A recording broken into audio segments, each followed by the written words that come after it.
So this is a time of many leaps of faith in your community.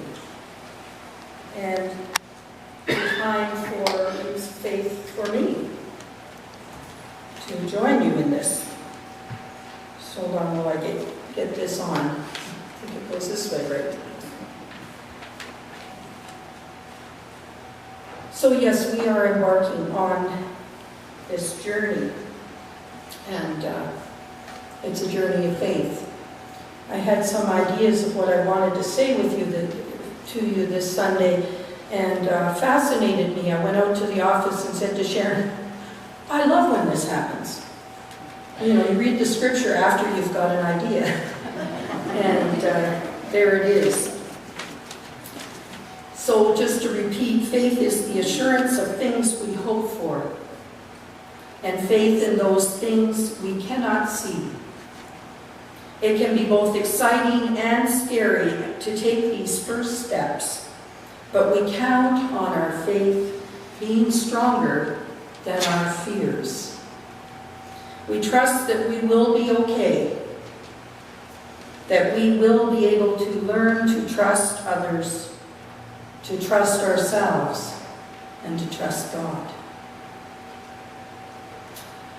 Well, there was a time in my late 30s, I'm going to step away from my script here a bit, but there was a time in my late 30s when I was feeling the need to make some decisions, some tough decisions. And one day with my then husband and my two daughters, who were early teens, we were headed off to London, Ontario, to the fair. But I was totally distracted. I'd been on a work project with my church to the Dominican, and so I was going through a lot of turmoil and wondering where to go next. And my husband and I were having difficulties. We walked through the gates at London Fair, and I became immediately distracted by this display of this huge crane over here, this crane with a basket. And as the other three walked on ahead, I kind of slowed over and wanted to hear what it was all about. Well, it turned out it was bungee jumping. So I heard the huckster, whatever, he's hollering all the information, trying to get us all to come in and pay this exorbitant amount of money to be able to do this. And he said it was $80. Yeah, oh boy is right. So I kind of backed away a bit, but I was being drawn. For some crazy, how many of you have gone bungee jumping? Exactly, but here I was.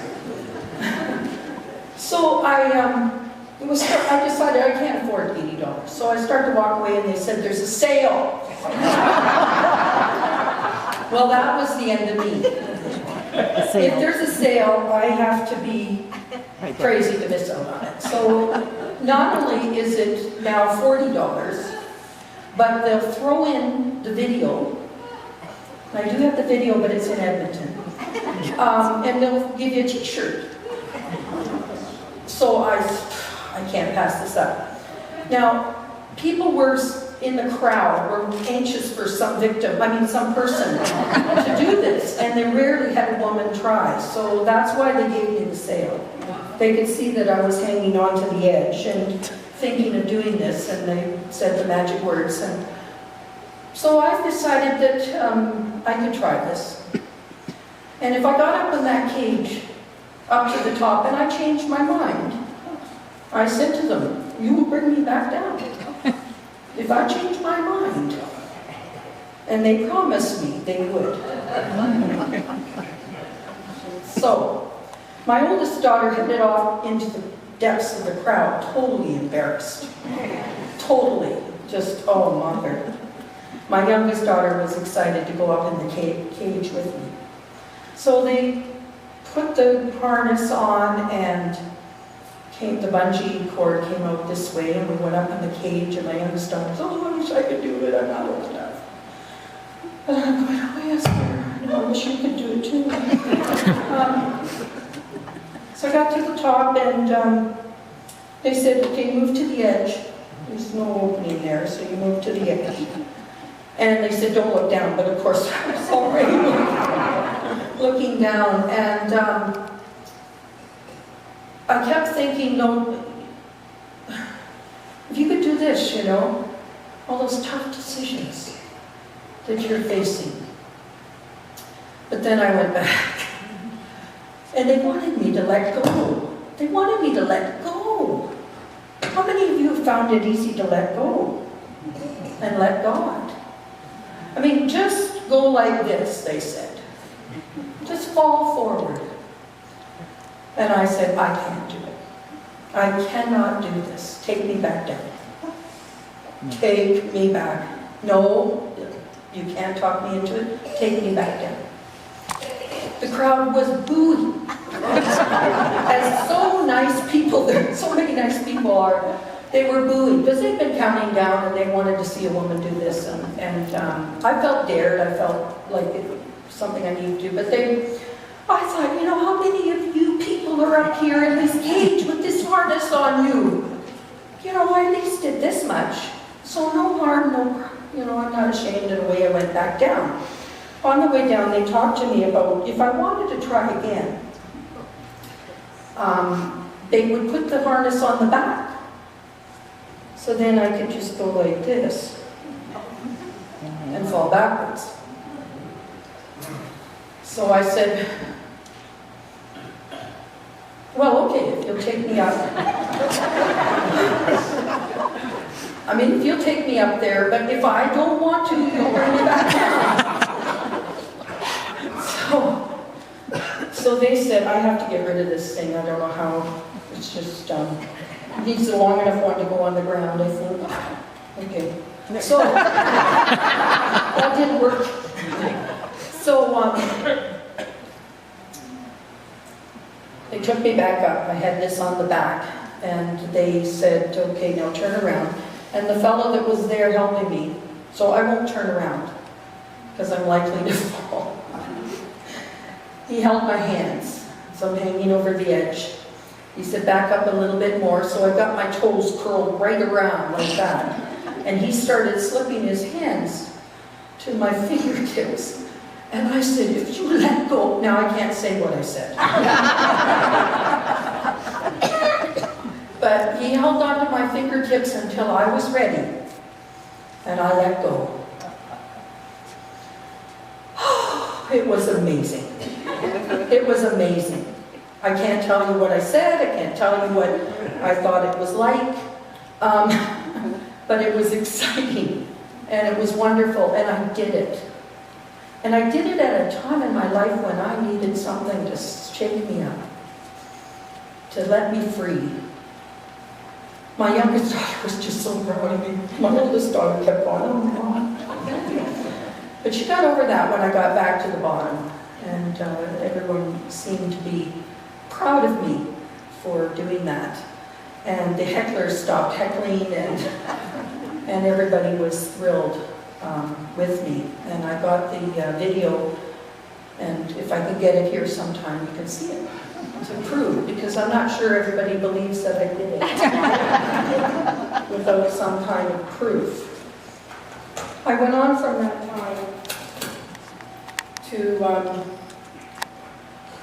to make some big changes. One of which was to become a minister. So how many leaps of faith start with a bungee jump?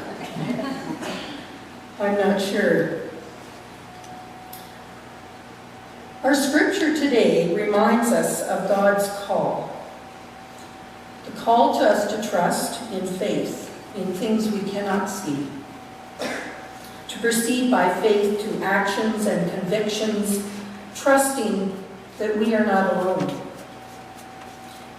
In the time of the writing of this book in Hebrews, in that era, it was not uncommon for people to be despairing. The author of Hebrews lists actions and attributes of great people from the past. Presumably, the audience of this passage was a group of Jewish Christians who were suffering many hardships as they embarked on a journey to a new practice of faith. It is not surprising they would recall the faith of those who went before, to tell the stories of their ancestors who did not look back but looked forward.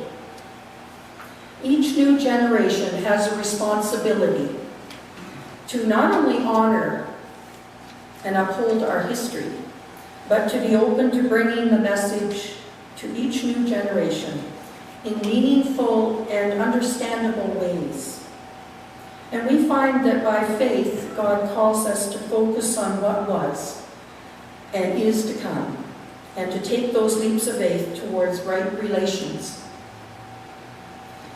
So as we begin our interim ministry together, let us remember that faith is more than mere belief, that faith is about trust and loyalty, and faith is about where we dare to invest ourselves. To have faith means to live a radically different life in a different way. To have faith means to live according to what will bring right relations to all we encounter, even though it may feel risky. We will begin in the fall, in the beginning, to discovering our history and our church identity. I look forward to hearing how we describe who we are from the rich history that we have. I was on the phone with someone and I said, there are good bones here. And we're starting with our listening ear committee. And I look forward to hearing the stories, the joys and the pain.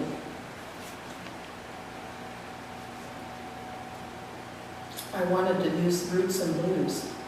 When I was thinking of our history, just learning about roots and blues in this area, I thought, I want to know about our roots and our blues. So I will challenge us to move forward, but I will listen to where we're stuck.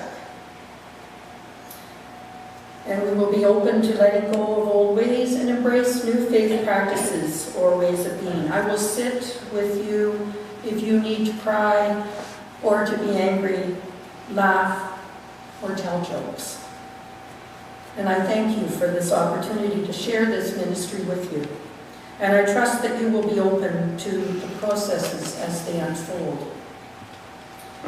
Now, how many here would say that church is their life?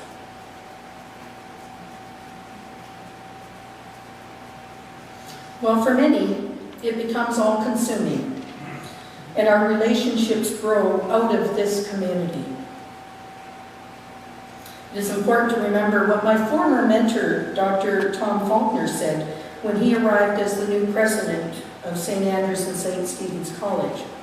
He said, "I'm here for life." Now you can imagine how many were in trepidation that, what if we don't like him? He's committed to be here for life. Well, I'm here for life. I'm here for your life and for my life. And may our lives together for these 2 years be life-giving and nourishing for us as we journey towards a life of renewal. Oh, and I get to say, I'm not here for a long time, just a good time. And may it be so.